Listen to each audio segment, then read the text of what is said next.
हर हर महादेव। प्रिय दोस्तों, सभी को 3 वर्षों में एक बार आने वाले अत्यंत पवित्र, दुर्लभ और दिव्य ज्येष्ठ अधिक मास अर्थात पुरुषोत्तम मास की इस महान अमावस्या तिथि की हार्दिक शुभकामनाएं और अनंत मंगल कामनाएं। आज हम उस दिव्य और अलौकिक ज्येष्ठ अधिक मास अमावस्या के विषय में विस्तार से जानेंगे, जिसे शास्त्रों में साधारण अमावस्या नहीं बल्कि विशेष पुण्य, पितृ कृपा और भगवान पुरुषोत्तम श्री हरि नारायण की असीम अनुकंपा प्रदान करने वाली महातिथि के रूप में वर्णित किया गया है। कहा जाता है कि इस तिथि की महिमा का श्रवण करने मात्र से और इस दिन श्रद्धा एवं विश्वास के साथ किए गए शुभ कर्मों से मनुष्य के अनेक जन्मों के पाप क्षीण होने लगते हैं, भयंकर दरिद्रता दूर होती है, मानसिक क्लेश शांत होते हैं, पितरों का आशीर्वाद प्राप्त होता है और जीवन में आने वाले अनेक प्रकार के संकटों का निवारण होने लगता है। शास्त्रों में ज्येष्ठ अधिक मास की इस अमावस्या को कोई साधारण अमावस्या नहीं माना गया है, बल्कि इसे ऐसी महापुण्यदायिनी तिथि कहा गया है जो समस्त तीर्थों में स्नान के समान फल प्रदान करने वाली, भगवान पुरुषोत्तम श्री हरि की विशेष कृपा बरसाने वाली और पितरों को तृप्त करने वाली मानी गई है। और जब यही अमावस्या सोमवार के दिन आती है, तब सोमवती अमावस्या का अत्यंत दुर्लभ और शुभ संयोग बनता है, जिससे इस दिन का महत्व और भी कई गुना बढ़ जाता है। यही कारण है कि इस महातिथि को लेकर लोगों के मन में विशेष श्रद्धा और उत्सुकता बनी रहती है। जैसा कि हम सभी जानते हैं कि अधिक मास स्वयं भगवान श्री हरि नारायण का ही स्वरूप माना गया है। इसलिए इस पवित्र मास में आने वाली प्रत्येक तिथि का महत्व अपने आप में अनंत गुना बढ़ जाता है। विशेष रूप से ज्येष्ठ अधिक मास की ये अमावस्या स्नान, दान, जप, तप, पितरों के स्मरण और भगवान विष्णु की उपासना के लिए अत्यंत फलदायी मानी गई है। लेकिन हर बार की तरह इस बार भी इस परम पावन अमावस्या की सही तिथि, स्नान, दान के शुभ समय और व्रत विधान को लेकर लोगों के बीच अनेक प्रकार की जिज्ञासाएं और असमंजस की स्थिति बनी हुई है। पंचांगों के अलग अलग मत और तिथियों के घटने बढ़ने के कारण बहुत से लोग यह जानना चाहते हैं कि आखिर किस दिन व्रत, स्नान और दान पुण्य करने से इस महातिथि का पूर्ण फल प्राप्त होगा। कोई एक तिथि को श्रेष्ठ बता रहा है तो कोई दूसरी तिथि को अधिक महत्वपूर्ण मान रहा है। ऊपर से इस बार सोमवार का संयोग बनने के कारण सोमवती अमावस्या का महत्व भी इस दिन को और अधिक विशेष बना रहा है। ऐसे में सबसे बड़ा प्रश्न यही है कि इस दिन क्या करना चाहिए, पूजा के नियम क्या है, किन बातों का विशेष ध्यान रखना चाहिए, भगवान विष्णु और माता लक्ष्मी की कृपा प्राप्त करने के लिए कौन से उपाय करने चाहिए, पितरों की प्रसन्नता के लिए क्या करना चाहिए, और वे कौन से विशेष तथा प्रभावशाली उपाय हैं जो सोए हुए भाग्य को जागृत करने, आर्थिक बाधाओं को दूर करने और पितृदोष की शांति में अत्यंत सहायक माने गए हैं। तो आइए, शास्त्रों और पंचांग के आधार पर ज्येष्ठ अधिक मास की इस दिव्य, दुर्लभ और महापुण्यदायिनी अमावस्या से जुड़ी प्रत्येक महत्वपूर्ण जानकारी को विस्तार से समझते हैं, ताकि इस पावन तिथि का पूर्ण लाभ प्राप्त किया जा सके और भगवान पुरुषोत्तम श्रीहरि तथा पितरों की कृपा हमारे जीवन पर सदैव बनी रहे।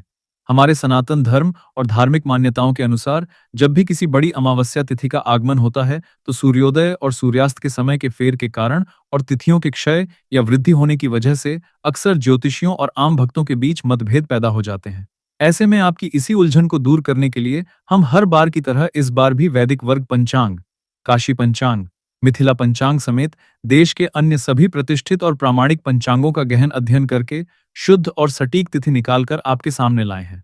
आगे चलकर हम आपको उस अचूक तारीख और सटीक मुहूर्त के बारे में पूरे प्रमाण के साथ बताएंगे, जिससे आप बिना किसी संशय के जान पाएंगे कि महातिथि किस दिन माननी है। इसके साथ ही हम विस्तार से जानेंगे कि ज्येष्ठ अधिक मास अमावस्या के दौरान आपको किन कड़े नियमों का पालन करना है और सुबह उठने से लेकर रात को सोने तक की पूरी पूजा विधि क्या होगी। वही हमारे जितने भी भाई बहन इस समय जीवन में घोर आर्थिक तंगी, मानसिक तनाव, पारिवारिक कलह, पितृदोष या अपने व्यापार और नौकरी में लंबे समय से अटके हुए कार्यों की सिद्धि की कामना कर रहे हैं, उनके लिए हम शास्त्रों में वर्णित कुछ बेहद ही खास, चमत्कारी और गुप्त उपाय लेकर आए हैं, जिन्हें यदि इस अधिक मास की अमावस्या पर कर लिया जाए तो भाग्य का सितारा चमकते देर नहीं लगती। इसके अलावा इस विशेष महीने की इस पावन अमावस्या के दिन भोजन को लेकर क्या नियम बताए गए हैं, किन चीजों को खाने से पुण्य 1000 गुना बढ़ जाता है, और वह कौन सी ऐसी चीजें हैं जिन्हें भूल कर भी, गलती से भी इस दिन नहीं खाना चाहिए और नहीं घर खरीद कर लाना चाहिए, चाहे आप कोई नियम कर रहे हो या नहीं कर रहे हो। इसकी भी पूरी चर्चा हम आगे विस्तार से करने वाले हैं। साथ ही हम जानेंगे कि इस दिन आपको अपने घर में सुख समृद्धि बढ़ाने के लिए किन कार्यों को अनिवार्य रूप से करना चाहिए और कौन से ऐसे काम हैं जो इस दिन वर्जित माने गए हैं, जिन्हें करने से मां लक्ष्मी रुष्ट होकर घर से चली जाती है। इसीलिए भक्तों, इस महाज्ञान के सागर में डूबने के लिए तैयार हो जाइए और अंत तक पूरे ध्यान से सुनिए। वैसे तो हिंदू पंचांग के अनुसार हर सामान्य महीने में एक अमावस्या तिथि आती है, पर 3 साल में एक बार आने वाले इस विशेष अधिक मास, जिसे आम बोलचाल में मलमास या पुरुषोत्तम मास भी कहते हैं, उसके इस समापन पर पड़ने वाली इस जस्ट अधिक मास अमावस्या का महत्व शास्त्रों में बहुत ही अद्भुत, दिव्य और सबसे श्रेष्ठ बताया गया है। भगवान श्री कृष्ण ने स्वयं अर्जुन को इस महीने का महात्म सुनाते हुए कहा था कि जो पुण्य बड़े बड़े महायज्ञों को करने से, कठिन तपस्याओं से, अन्नदान से और चारों धामों की कठिन तीर्थ यात्राओं से भी मनुष्य को प्राप्त नहीं होता, वह पुण्य केवल और केवल इस अधिक मास की अमावस्या तिथि पर पवित्र नदियों में स्नान करने, पितरों के निमित्त तर्पण करने और पूरी श्रद्धा से भगवान पुरुषोत्तम की आराधना करने मात्र से जीव को प्राप्त हो जाता है।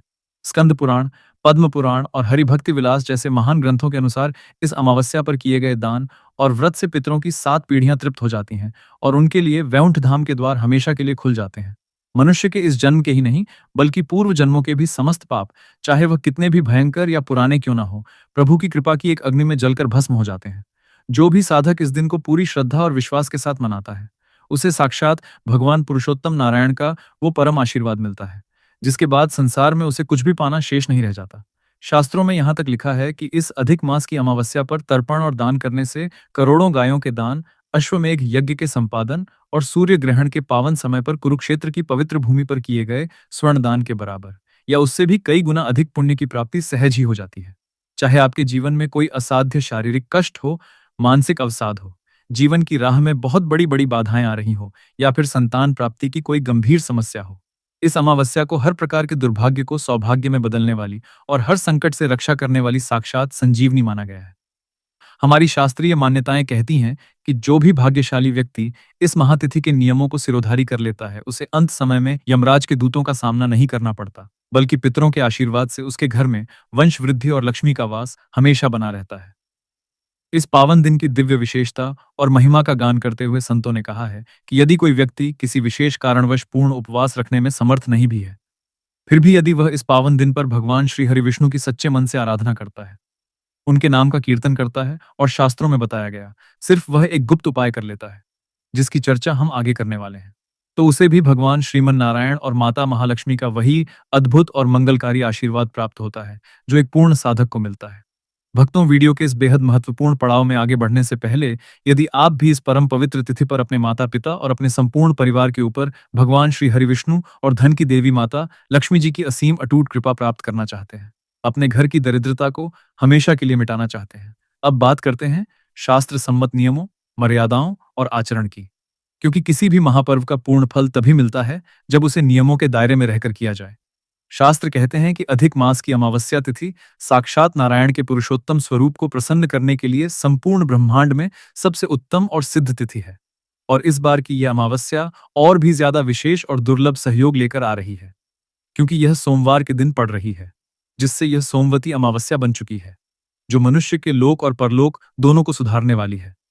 इस दिन जो भी मनुष्य सुबह उठकर प्रभु की आराधना करता है और पीले रंग के पुष्प, पीले वस्त्र, काले तिल या मौसमी फल जैसे खरबूजा और शीतल जल आदि का सामर्थ्य अनुसार दान करता है, उसे संपूर्ण जीवन के दान पुण्य का फल एक बार में ही मिल जाता है। अब अगर हम इस दिन के कड़े नियमों की बात करें, तो इसमें हमारे आहार, विहार और आचरण में संयम का होना अत्यंत आवश्यक माना गया है। हमारे सनातन धर्म ग्रंथों में स्पष्ट रूप से निर्देश दिया गया है कि अमावस्या तिथि पूरी तरह से सात्विकता और पितृ समर्पण का दिन है। इस दिन घर में भूलकर भी मांस, मदिरा, लहसुन, प्याज या किसी भी प्रकार के तामसिक भोजन का प्रयोग नहीं होना चाहिए और न ही इस दिन नाखून, बाल या दाढ़ी काटनी चाहिए, क्योंकि ऐसा करने से पितृदोष भयंकर रूप से भड़क जाता है और घर में दरिद्रता का वास हो जाता है। इसके पीछे की शास्त्रीय और पौराणिक मान्यता यह है कि अमावस्या के दिन हमारे पूर्वज वायु रूप में हमारे मुख्य द्वार पर आते हैं और यदि घर में गंदगी या तामसिकता हो तो वे रुष्ट होकर श्राप देकर चले जाते हैं। यही कारण है कि इस पावन दिन पर घर के वातावरण को पूरी तरह से सात्विक और पवित्र बनाए रखना बेहद जरूरी है। इस दिन किसी भी प्रकार का क्रोध, मन में लोभ, किसी भी जीव के प्रति हिंसा और दूसरों की निंदा या चुगली करना सर्वथा वर्जित और महापाप की श्रेणी में माना गया है। इस दिन यदि कोई आपके साथ दुर्व्यवहार भी करें तो भी अपने मन को शांत रखें और किसी पर भी गुस्सा ना करें, क्योंकि क्रोध करने से आप पूरे दिन का सारा पुण्य नष्ट कर देते हैं। हमारे शास्त्रों में यह भी विशेष रूप से बताया गया है कि अमावस्या तिथि के दिन पेड़ पौधों को कोई नुकसान नहीं पहुंचाना चाहिए। यहां तक कि इस दिन दातून तोड़ने के लिए पेड़ की टहनी तोड़ना या पूजा के लिए तुलसी के पत्ते तोड़ना भी वर्जित है। इस दिन उपयोग किए जाने वाले तुलसी के पत्ते हमेशा एक दिन पहले ही तोड़कर रख लेने चाहिए। यदि आप भूल गए हैं तो पेड़ के नीचे गिरे हुए पत्तों का ही प्रयोग करें। इस दिन अपने घर को पूर्ण रूप से साफ सुथरा और व्यवस्थित रखें, क्योंकि मान्यता है कि जिस घर में गंदगी, कलह और अशांति होती है, वहां से माता लक्ष्मी रुष्ट होकर सदा के लिए चली जाती हैं।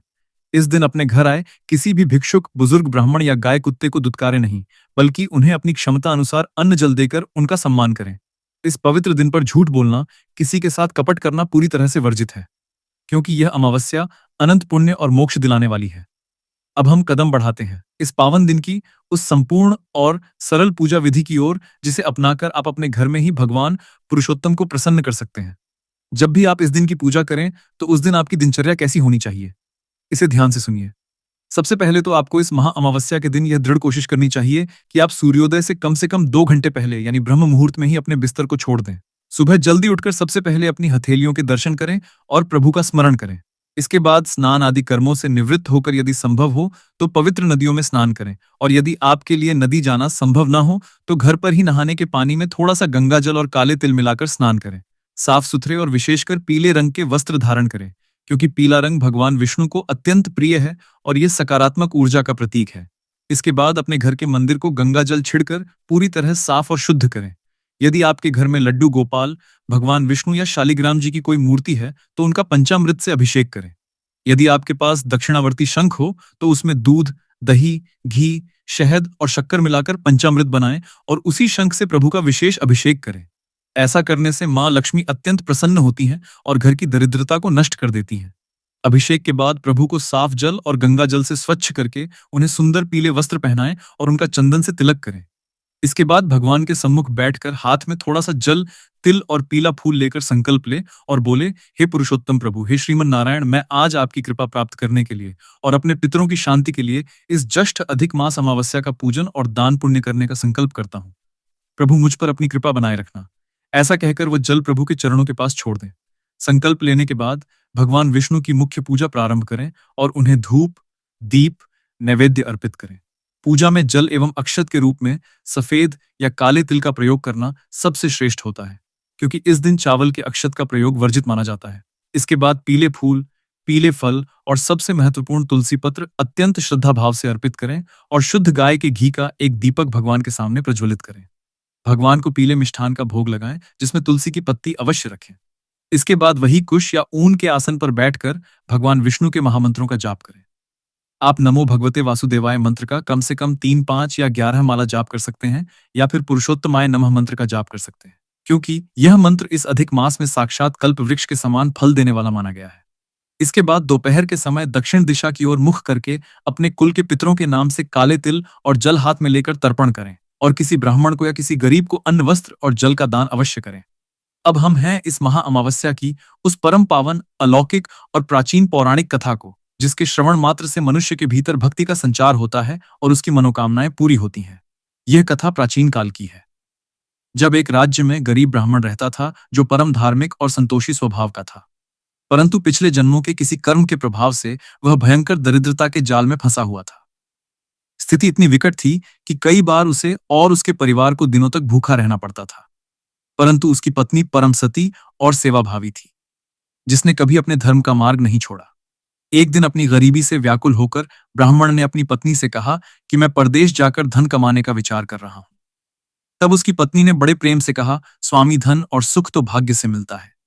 हम जहां भी रहेंगे हमारे कर्म हमारे साथ चलेंगे, इसलिए आप मुझे छोड़कर दूर ना जाएं और प्रभु पर भरोसा रखें। अपनी पत्नी की बात मानकर ब्राह्मण वहीं रुक गया। कुछ समय बाद उनकी कुटिया पर एक सिद्ध महात्मा का आगमन हुआ। ब्राह्मण दंपत्ति ने भूखे पेट रहकर भी उत्सव थे महात्मा की अत्यंत श्रद्धापूर्वक सेवा की। उनकी सेवा से प्रसन्न होकर महात्मा ने उनकी दरिद्रता को दूर करने का एक अचूक उपाय बताया और कहा, ज्येष्ठ महीने के अधिक मास में जो अमावस्या तिथि आती है वह साक्षात भगवान पुरुषोत्तम की कृपा बरसाने वाली है। तुम दोनों पति पत्नी मिलकर इस दिन सुबह जल्दी उठकर गंगा जल मिले पानी से स्नान करना, भगवान विष्णु का पूजन करना और दोपहर के समय अपने पितरों के निमित्त काले तिल से तर्पण करके किसी भूखे को भोजन कराना। महात्मा के कहे अनुसार ब्राह्मण दंपत्ति ने पूरी श्रद्धा और नियम के साथ इस ज्येष्ठ अधिकमास अमावस्या का अनुष्ठान किया, और जैसे ही दान पुण्य का कार्य संपन्न हुआ, उनके घर में अचानक एक दिव्य प्रकाश हुआ और साक्षात भगवान विष्णु एवं पितरों की कृपा से उनकी कुटिया धन, धान्य, स्वर्ण और ऐश्वर्य से भर गई और उनका सारा दुर्भाग्य क्षण भर में दूर हो गया। यह कथा साक्षात प्रमाण है कि जो भी मनुष्य सच्चे भाव से इस दिन नियमों का पालन करता है, नारायण उसकी झोली खुशियों से भर देते हैं। कथा के बाद अब हम जानते हैं इस महा अमावस्या के दिन किए जाने वाले उन महा उपायों के बारे में, जिन्हें यदि आप अपने घर में सही समय पर कर लेते हैं तो आपके जीवन की दिशा बदल सकती है। शास्त्रों के अनुसार इस अमावस्या के दिन दीपक का उपाय अत्यंत पवित्र, शांतिदायक और शीघ्र फल देने वाला माना गया है। संध्या के समय यानी सूर्यास्त के ठीक बाद जब दिन और रात का मिलन होता है, उस गोधूली बेला में अपने घर के मुख्य मंदिर में और विशेष रूप से घर के आंगन में स्थित तुलसी के पौधे के पास दीपदान अवश्य करना चाहिए। इस दिन गाय के शुद्ध देसी घी का दीपक जलाना सबसे ज्यादा शुभ और मंगलकारी माना गया है। यदि आप तुलसी जी के पास घी का दीपक जलाकर शांत मन से तुलसी के पौधे की 11 या 21 बार परिक्रमा करते हैं और मन ही मन नमो भगवते वासुदेवाय मंत्र का जाप करते हैं, तो शास्त्रों में ऐसा कहा गया है कि उस मनुष्य के जीवन से दरिद्रता, कंगाली और धन का अभाव हमेशा हमेशा के लिए समाप्त होने लगता है। इसके साथ ही शाम के समय पीपल के पेड़ के नीचे सरसों के तेल का एक दीपक जलाएं और उसमें थोड़े से काले तिल डाल दें, क्योंकि ऐसा करने से कुंडली का बड़े से बड़ा पितृदोष और मानसिक तनाव हमेशा के लिए दूर हो जाता है। अब आइए जानते हैं उस परम पावन और सटीक तिथि एवं शुभ मुहूर्त के बारे में, जिसका आप सभी शुरुआत से अत्यंत उत्सुकता के साथ इंतजार कर रहे थे। पंचांगों की सटीक गणना के अनुसार इस साल यानी सन 2026 में जस्ट अधिक मास पुरुषोत्तम मास के कृष्ण पक्ष की यह अमावस्या तिथि 14 जून 2026 को दोपहर में 12:19 पर प्रारंभ हो रही है और इस अमावस्या तिथि का समापन अगले दिन सुबह 8:23 पर होगा। हमारे सनातन धर्म और वैदिक शास्त्रों में उदया तिथि को ही प्रधान और सर्वोपरि माना जाता है, यानी जिस तिथि में सूर्योदय होता है उसी दिन का सूर्योदय कालीन महत्व सबसे श्रेष्ठ होता है। क्योंकि 15 जून की सुबह सूर्योदय के समय अमावस्या तिथि पूर्ण रूप से विद्यमान रहेगी, इसलिए इस महा अमावस्या का सर्वोच्च फल देने वाला स्नान, दान और श्राद्ध कर्म का महापर्व 15 जून 2026 दिन सोमवार को ही मनाया जाएगा। आपको यह स्नान, दान और उपाय 15 जून को ही करना है, क्योंकि इस दिन सोमवार होने के कारण यह सोमवती अमावस्या का महादुर्लभ संयोग बना रही है, जो कि 3 साल में केवल एक बार ही देखने को मिलता है। इसलिए आप सब पूरी तरह से निश्चिंत होकर बिना किसी संशय के 15 जून को ही यह पावन अमावस्या का पर्व मनाएं और दान पुण्य करके प्रभु की असीम कृपा के भागी बने। यह पावन दिन केवल एक सामान्य तिथि मात्र नहीं है, बल्कि यह हमारी आत्मा को शुद्ध करने, अपने भीतर जमे विकारों की धूल को साफ करने और अपने कर्मों को पुण्य में बदलने का एक अत्यंत दुर्लभ अवसर है जो ईश्वर हमें देता है। इस पावन दिवस पर मनुष्य को अपने विचारों, अपने व्यवहार और अपने कर्मों को अत्यंत पवित्र बनाना चाहिए, क्योंकि ऐसी दृढ़ मान्यता है कि इस दिन किए गए किसी भी छोटे से छोटे सत्कर्म का फल सीधे हमारे संचित पुण्य में जुड़ जाता है। इसलिए सबसे पहले अपने मन को शांत और निर्मल रखना आवश्यक है। किसी भी प्रकार का क्रोध, कटु वचन या किसी का अपमान करना इस दिन अपनी आत्मिक ऊर्जा को नष्ट करने जैसा है। अपनी सकारात्मक सोच के साथ इस महातिथि का लाभ उठाएं। इस प्रकार श्रद्धा, पवित्र भाव और सकारात्मक विचारों के साथ इस महातिथि का पूर्ण लाभ उठाइए। भगवान पुरुषोत्तम श्री हरि नारायण, माता लक्ष्मी और पितरों की कृपा सदैव आप और आपके परिवार पर बनी रहे। आपके जीवन से समस्त कष्ट दूर हो, सुख, शांति, समृद्धि और मंगल का वास हो तथा आपके प्रत्येक शुभ कार्य में सफलता प्राप्त हो। इसी मंगल कामना के साथ आप सभी को ज्येष्ठ अधिक मास की इस पावन अमावस्या की हार्दिक शुभकामनाएं। ओम नमः शिवाय।